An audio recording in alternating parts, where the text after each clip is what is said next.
अस्सलाम वालेकुम, my name is Iram Shahzadi. I hope मुझे बहुत अच्छा लगा। मैं आप सबका थैंक्स करना चाहती हूँ कि आपने मेरे चैनल को सब्सक्राइब किया और मेरी वीडियो को लाइक किया। आज मैं आपके लिए नेक्स्ट वीडियो बना रही हूँ और इसमें जो आज हम टॉपिक डिस्कस करेंगे फंडामेंटल ऑफ ऑर्गेनिक केमिस्ट्री में, that is sources of organic compounds. Okay, the sources of organic compounds में जो मेन सोर्सेज हैं ऑर्गेनिक कंपाउंड के, that is plants and animals. The next source is coal, natural gas and petroleum. इनमें से main source जो है वो plants and animals हैं, and the three other sources coal, natural gas and petroleum, they are also called fossil fuels and they are obtained from dead plants and animal decomposition. Because they are obtained by the death and decay of plants and animals, so they are fossil fuels, also called fossil fuels. The next is, students, plants and animals. Most important source of organic compounds, uh, most important source of organic compounds is plants and animals हैं। जैसे कि मैंने आपको बताया है कि most important हमारे पास जो मेन सोर्स है ऑर्गेनिक कंपाउंड का, वो प्लांट्स एंड एनिमल्स हैं, क्योंकि basically organic compounds living organism से ऑब्टेन किए जाते थे और नाउ जो है जब से लेबॉर्ट्री में प्रिपेयर किया देन इन्हें हम आर्टिफिशियली प्रिपेयर करते हैं। ओके, देन नेक्स्ट, ये आल्सो प्लांट से हमें बहुत ज़्यादा ऑर्गेनिक कंपाउंड्स मिलते हैं। इनमें जैसे कि कार्बोहाइड्रेट्स हैं, वेजिटेबल्स हैं, एसेंशियल ऑयल्स हैं and natural fibres. Natural fibre में जो मेन एग्जांपल हमारी डेली लाइफ में है वो जो है वो हमारे पास कॉटन है। कॉटन कपास को कहते हैं, आपने देखा होगा, ये बहुत इंपॉर्टेंट है हमारे लिए लिहाज में और डिफरेंट जगहों पे डेली लाइफ में यूज़ होता है, पिलोज वगैरह में। नेक्स्ट स्टूडेंट, ये जो है decaying of plant and animals important source है। आल्सो ये इम्पॉर्टेंट सोर्स है अदर सोर्सेज का। मैंने पहले भी आपको जैसे बताया है कि ये पेट्रोलियम, कोल और natural gas, these three sources also actually obtain from plants and animals.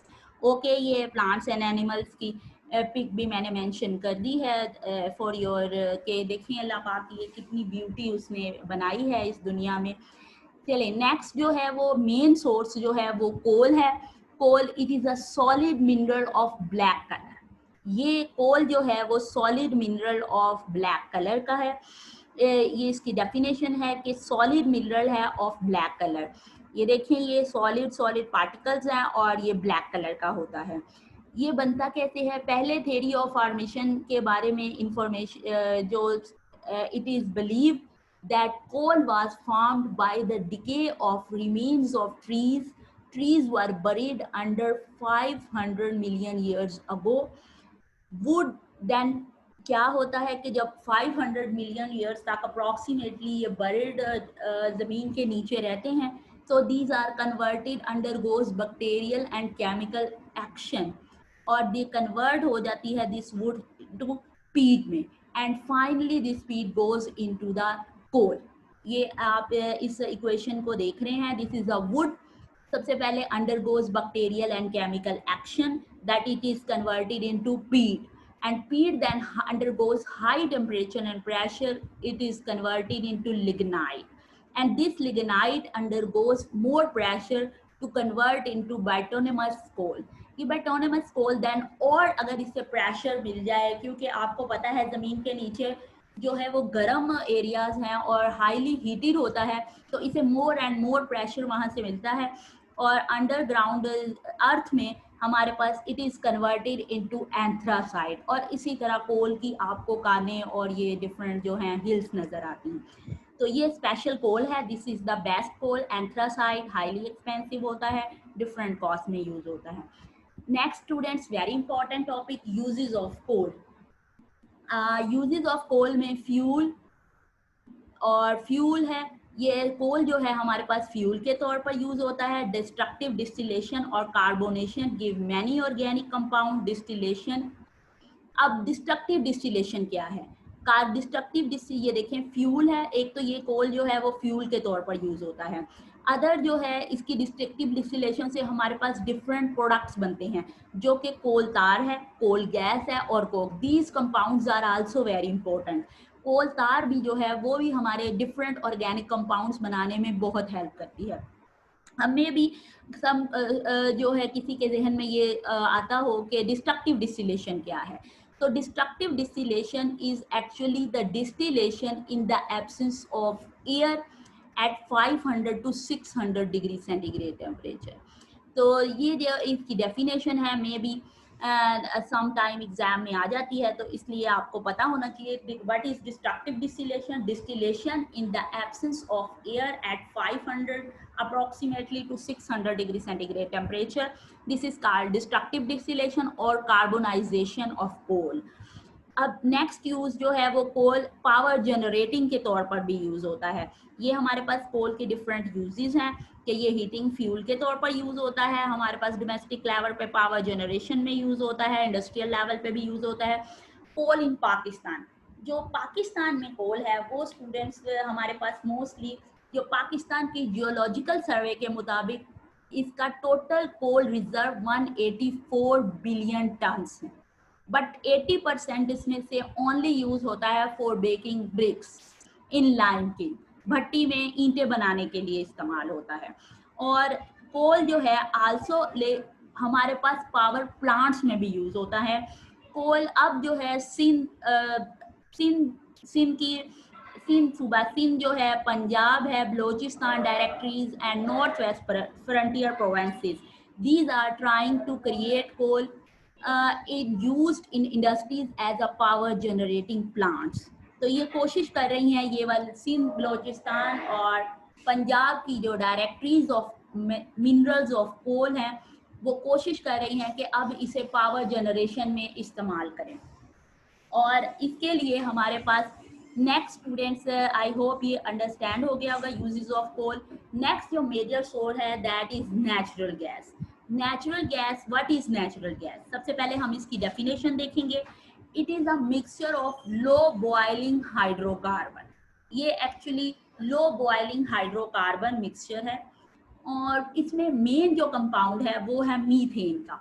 About 80% methane इसमें पाई जाती है। इसके अलावा इसमें ईथेन भी होती है, propane, butane and some other compound. ये डेली यूज में जो है वो हमारे पास नेचुरल गैस इस तरह आप अपने स्टॉक्स में यूज करते हो। ये प्रोड्यूस किस तरह होती है? This is produce by the death and decay of decomposition of organic matter. एक तो डेथ और decay of plants and animals है, the other is decomposition of organic matter से, वो भी actually obtain from plants and animals, उससे obtain की जाती है। Next students, uses of natural gases. This is very important कि जब हम कोई भी डेफिनेशन पढ़ते हैं तो क्योंकि हम साइंटिस्ट होने के नाते हमें उसकी एप्लीकेशन का नॉलेज बहुत ज़रूरी है। तो नेचुरल गैस एक तो अभी आपको बताया है कि डेली यूज़ में हमारे पास एज अ डोमेस्टिक लेवल पे स्टॉक्स में यूज़ होती है, हमारे चूल्हे जलाने के लिए गैस के जो है, इसके अलावा हीटर्स में। अदर जो इम्पोर्टेंट यूजेस हैं इसके, that is power generation in cement and fertiliser industry.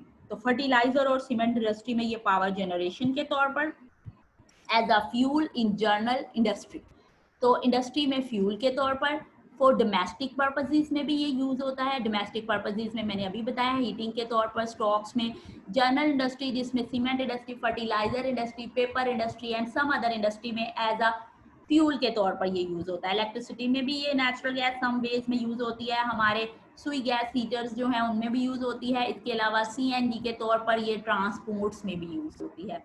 तो this is all about uses of natural gas. Next most important source जो है वो हमारे पास ऑर्गेनिक कंपाउंड का, that is petroleum. Daily life में आप पेट्रोल पंप देखते हो, ये इसमें पेट्रोल हम अपने व्हीकल्स में यूज करते हैं, तो ये हमारा डेली लाइफ का यूज है। सबसे पहले हम इसकी डेफिनेशन देखेंगे स्टूडेंट्स।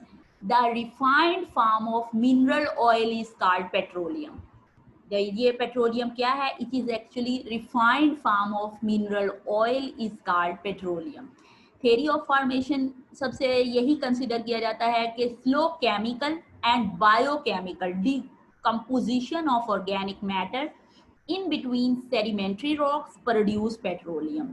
तो देन हमारे पास slow chemical and biochemical decomposition of organic matter, ये प्रोड्यूस करती है sedimentary rocks that is called petroleum. Okay, this is theory of formation है जिसके थ्रू हम ये कंसिडर करते हैं और ये बिलीव करते हैं कि ये हमारे पास केमिकल और बायोकेमिकल डिकम्पोजिशन से और by the death and decay of plants और एनिमल्स की 100 और मिलियन ईयर्स अगो उनकी डेथ एंड डिके और डिकम्पोजिशन से बनता है।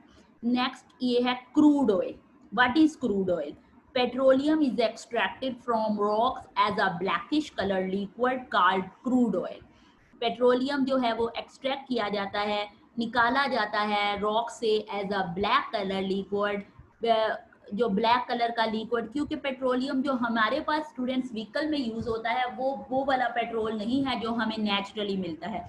नेचुरल पेट्रोल जो है in the form of crude oil की फॉर्म में हमें मिलता है, ये ब्लैक कलर का लिक्विड होता है, फिर इसे रिफाइंड किया जाता है। तो जो पाकिस्तान में, क्योंकि हम पाकिस्तानी हैं, पाकिस्तान कंट्री से बिलोंग करते हैं, तो इसके बारे में हमें नॉलेज होना चाहिए कि हमारी कंट्री में 4 ऑयल रिफाइनरीज हैं are working in Pakistan. One जो है अटक ऑयल रिफाइनरी है जो मोरगा में नियर रावलपिंडी प्रेजेंट है, ये वहाँ है, और इसकी जो प्रोडक्शन है वो 1.25 मिलियंस है। ये इतना जो है पर ईयर पेट्रोल जो उसको रिफाइंड फॉर्म में करती है। 2 ऑयल रिफाइनरीज हमारी कराची में है, उनकी जो प्रोडक्शन और रिफाइनेशन है वो है 2.13, वो ऑयल इतना पेट्रोलियम को रिफाइन करती है, 2.13 मिलियन टन्स। नेक्स्ट एक और रिफाइनरी हमारी जो है वो इंडस्ट्री है that is Pak Arab refinery at Mahmood Kot near Multan, ये मुल्तान में है। तो इसकी प्रोडक्शन भी सिमिलरली अबाउट 1 मिलियन के करीब है। तो this is all about petroleum and their refineries. Next very important topic student, fractional distillation. This is also along with petroleum topic, तो सेपरेट भी आपको आ सकता है एग्जाम में और साथ में। इस वीडियो को कंप्लीट देखें स्टूडेंट्स, क्योंकि लास्ट में मैंने इंपॉर्टेंट क्वेश्चंस भी बनाए हैं आपके लिए। तो नेक्स्ट ये जब भी फ्रैक्शनल डिस्टिलेशन ऑफ पेट्रोलियम, तो सबसे पहले हम इसकी डेफिनेशन देख लेते हैं, इसके ऊपर डिस्कस करते हैं। What is fractional distillation? The separation of different component of liquid mixture on the basis of difference in their boiling point. आपको पता है कि डिस्टिलेशन एक्चुअली सेपरेशन टेक्निक ही है, लेकिन जब फ्रैक्शनल डिस्टिलेशन की बात आती है तो this is also a separation technique of different components of liquid but on the basis of their boiling point. This is called fractional distillation. In case of petroleum, temperature यहाँ पे 400 degree centigrade होता है। Fractional distillation of petroleum, vapors are passed through a condenser.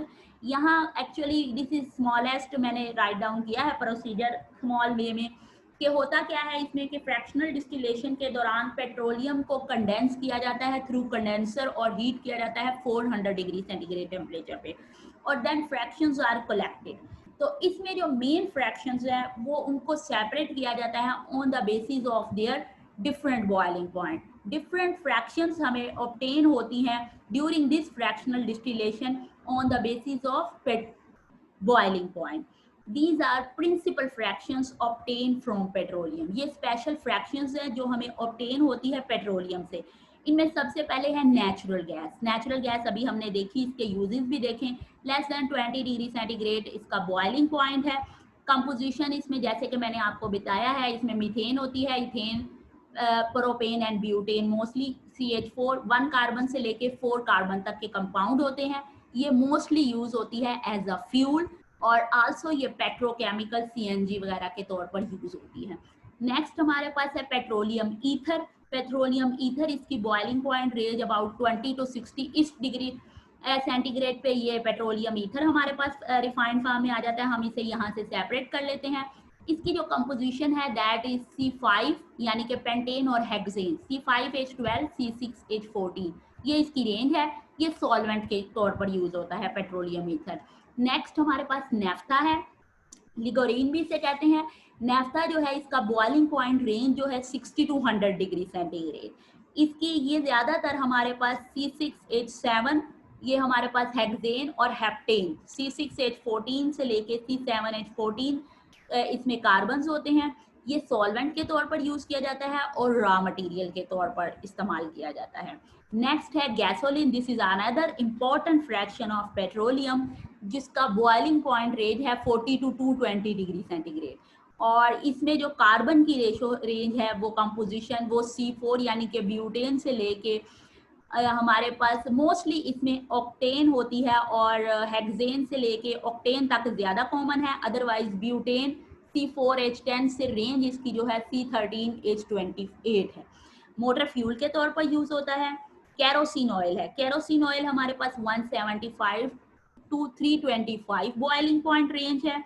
ये octane इसमें main है, और octane से लेके हमारे पास C8H18 से लेके C14H30 तक की कार्बन की रेशो है इसमें।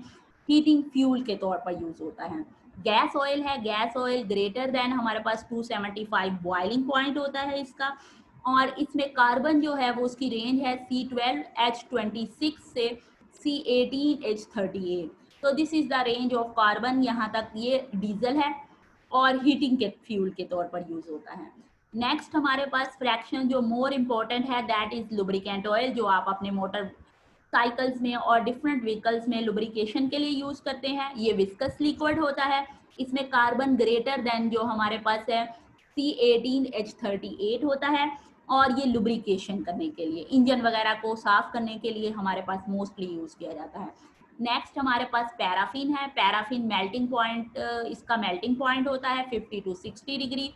ये कार्बन 23H48 से लेके कार्बन 29H60 तक है, वैक्स प्रोडक्ट के तौर पर यूज होता है। और last but not is least asphalt है, these are the most important fraction जो लास्ट में हमें मिलती है सॉलिड फॉर्म में। ये रेजिड्यू हम इसको कहते हैं, और इसको ज़्यादातर हम फ्यूल के तौर पर, रिड्यूसिंग एजेंट के तौर पर, रूफिंग के तौर पर यूज़ करते हैं। This is all about today students. और ये जो अभी टॉपिक हमने पढ़ा है इसमें most important question according to your exam point of view, तो ये मैंने एक स्लाइड इस बार कुछ ने कमेंट किया था कि इम्पॉर्टेंट क्वेश्चंस के बारे में बताएं, तो इसलिए ये मैंने इम्पॉर्टेंट क्वेश्चंस यहाँ पे डाले हैं कि describe important sources of organic compounds. ये क्वेश्चन आपको लॉन्ग में आ सकता है। Describe fractional distillation of petroleum, ये आ सकता है, या what is meant by carbonisation और डिस्ट्रक्टिव डिस्टिलेशन ऑफ कोल, ये शॉर्ट में है। What are the uses of coal and natural gas? And another important question sometime maybe, what are fossil fuels? So these are some important questions जो कि according to your exam अगर उसमें आपको help करेंगे और मदद करेंगे कि किस तरह आपने एग्जाम की तैयारी करनी है।